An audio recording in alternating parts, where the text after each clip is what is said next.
Célébration du 11 décembre à Gawa, quel niveau d'exécution des différents chantiers? À moins de 6 mois de la fête nationale, le comité régional d'organisation était sur le terrain. Et en dépit de quelques difficultés, il ressort de la visite que les infrastructures seront livrées à bonne date.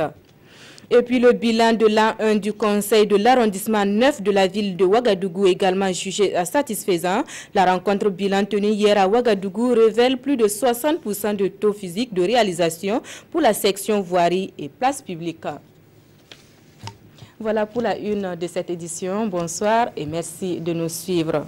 À moins de 6 mois de la commémoration du 11 décembre prévue cette année à Gawa, le comité régional d'organisation était sur le terrain. Une visite de routine pour constater l'état d'avancement des différents chantiers. En dépit de quelques difficultés, il ressort que le taux d'exécution est plutôt rassurant, nous disent Madou Draogo et Isiaka Nana. Gawa en plein chantier pour les travaux du 11 décembre 2017. Sur l'axe de défilé, les machines sont à pied d'œuvre pour les travaux de terrassement et de dégagement des emprises. Avec ça, on va commencer les travaux de construction des ouvrages d'assainissement pour que la pluie ne vienne pas tout gâter, qu'on trouve la place à l'eau et après on va continuer. Même constat à la place de la Nation, les fouilles sont en phase de finition et l'entreprise installée à peine 3 semaines promet de livrer l'infrastructure à bonne date. Et la tribune comportera une place assise de 300 places couvertes et du pavé de 10 000 m². On a derrière la tribune un cafétéria et des toilettes, sans oublier le mur de clôture. Nous allons finir, en tout cas dans le délai. Voilà. Et nous promettons en tout cas. Et ça sera de qualité? Oui, de qualité. Et vous verrez. Des travaux de voirie aux infrastructures immobilières, le nouveau marché, bref, tous les chantiers présentent un niveau d'exécution rassurant à la satisfaction du comité régional d'organisation du 11 décembre Gawa 2017 en visite sur les différents sites. Par rapport aux visites passées, la réalisation des infrastructures là a beaucoup évolué. Et vraiment, c'est une réelle satisfaction pour moi, pour Monsieur le maire, pour le président du conseil régional et pour toute la population. Et nous souhaitons que les travaux se poursuivent avec un respect scrupuleux des cahiers des textes. Du côté des promoteurs immobiliers, promesse a été faite que tous les logements seront prêts avant la tenue des festivités. Cette visite sur les chantiers du 11 décembre 2017 s'inscrit dans le cadre du suivi mensuel des travaux du comité régional d'organisation.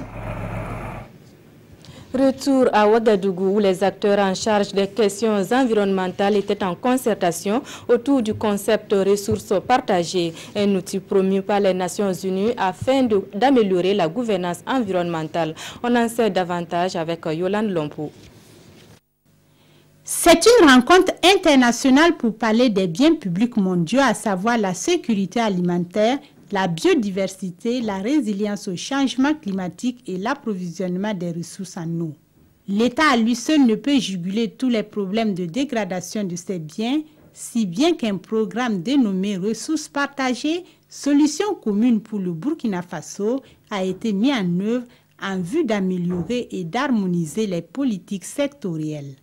Aujourd'hui, à travers le programme de Ressources partagées, solutions communes, du Burkina Faso avec l'aide bien sûr des Pays-Bas, sera une opportunité pour les acteurs de diagnostiquer l'ensemble des problématiques afin de chercher les solutions pour permettre une meilleure gouvernance des ressources naturelles au Burkina Faso. Prennent part à cette séance de travail des experts venus des Pays-Bas, du Mali et des acteurs impliqués dans les paysages de Nakambe et Sourou. Lancé en mars 2016, ce programme qui cible le sous-bassin du fleuve Nakambe a une durée de 5 ans et est financé par le ministère néerlandais des Affaires étrangères. Il se tient depuis hier à Ouagadougou le 21e congrès de l'Association nationale des retraités du Burkina, un congrès de 48 heures au cours duquel l'association va évaluer sa participation à l'amélioration des conditions de vie de ses membres. Ibrahima Sombier et Kadi Sanogo. Ils sont venus des 4 coins du Burkina pour prendre part au 21e congrès de l'Association nationale des retraités de notre pays. Une occasion pour faire le bilan des activités du bureau sortant. C'est aussi le moment de rappeler les doléances faites au gouvernement en janvier dernier, notamment sur la révision de la pension. Il s'agira pour nous d'approfondir et d'enrichir le document proposé et d'en tirer des conclusions qui pourraient servir de boussole pour les futurs dirigeants de notre association. Monsieur le ministre, nous voulons rappeler le premier forum sur la retraite qui s'est tenu en janvier dernier à Ouagadougou, la révision du système de la pension pour tenir compte de l'augmentation du coût de la vie. Par ailleurs, nous souhaitons autre chose que la visite médicale annuelle et gratuite en faveur des retraités trouve une formule définitive d'organisation qui nous éloigne des tâtonnements. Le ministre de la fonction publique dit être disponible et attentif à leurs demandes et compte leur apporter son soutien. Les problèmes de la retraite, les problèmes des pensions, pas seulement les pensions, les problèmes des visites annuelles que les caisses doivent assurer à leur profit, les projets de centres gériatriques qu'on doit construire à Ouagadougou et à Bobo-Dioulasso pour le suivi médical des anciens, qui nous fassent connaître encore leurs suggestions pour que nous puissions avancer sur toutes ces questions-là. L'Association nationale des retraités du Burkina Faso a vu le jour en 1968. Elle se regroupe tous les 3 ans pour discuter des conditions de vie des anciens travailleurs de notre pays. 40 nouveaux volontaires pour servir la ville de Fada. Avant d'aller sur le terrain, ils reçoivent des notions de civisme et de citoyenneté pour réussir leur engagement. La formation de 2 jours est assurée par le groupement d'intérêt public, Programme national de volontariat à travers le Centre régional de volontariat Tintois. Le reportage de Désiré Ilboudo et Mahamadi Awedraogo. Le Centre régional de volontariat de l'Est aspire faire des volontaires recrutés en 2017 des agents réellement engagés pour tous. À travers cette session, le centre compte former la quarantaine de volontaires pour une bonne exécution des tâches dans leur structure d'accueil. On vise à renforcer les compétences des jeunes qu'on a placés dans différentes structures pour les permettre de donner le meilleur d'eux-mêmes en vue de satisfaire aussi la structure d'accueil et espérer aussi que cette structure d'accueil, étant satisfaite en tout cas, sera motivée pour les insérer. Pour ce faire, pendant les 2 jours, ces participants vont acquérir des connaissances sur le programme national de volontariat au Burkina, ainsi que sur les notions de civisme et de la citoyenneté. On aura dispensé les modules comme la gestion financière du volontaire, des modules sur les opportunités d'insertion socio-professionnelle de ces postes volontaires-là qui, après leur mission de volontaire, ont aussi besoin d'être insérés dans la vie professionnelle. Les organisateurs invitent les nouveaux volontaires à suivre les différents modules avec intérêt, chose qui va leur permettre de renforcer leur esprit d'engagement dans les missions quotidiennes des services publics et des collectivités territoriales du Burkina Faso. Le ministère en charge de la femme renforce la capacité matérielle des tisseuses du Burkina Faso. 4 associations de tisseuses de 4 villes du Burkina viennent de recevoir des métiers à tisser et bien d'autres matériels. La remise du don a eu lieu mercredi dernier en présence de Issa Kafando et Ismaël Diloma à Sirima. Ce matériel d'une valeur de 14 500 000 francs CFA va permettre de réduire le travail des femmes tisseuses. Ces métiers à tisser, semi-automatiques et ce matériel de teinture sont destinés à 4 groupements de femmes dans les villes de Waïguya, Bobo-Dioulasso, Fadangourma et Ouagadougou.